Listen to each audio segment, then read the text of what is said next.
જય ભારત, વંદે માતરમ.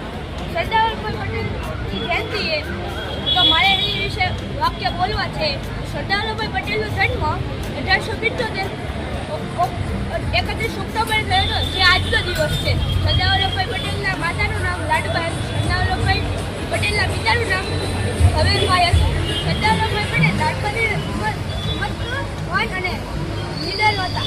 સરદાર વલ્લભભાઈ પટેલ વકીલાતનું ભણ્યા હતા. વકીલાત કરવાને બદલે સરદાર વલ્લભભાઈ પટેલે દેશ આઝાદીની લડતમાં ગાંધીજીનો સાથ આપ્યો હતો. સરદાર વલ્લભભાઈ પટેલે કિસાનોનો મહેસૂલમાં કરાયો, તેથી તેને સરદાર કહેવામાં આવ્યા હતા. સરદાર વલ્લભભાઈ પટેલ દેશના પહેલા નાયક વડાપ્રધાન અને ગૃહ પ્રધાન બન્યા હતા. સરદાર વલ્લભભાઈ પટેલ આખા દેશવાસીઓને ભારત સંઘ સાથે જોડવાનું મફળું કામ કર્યું, તેથી તેને લોખંડી પુરુષ કહેવામાં આવ્યા હતા. જય હિન્દ, જય ભારત.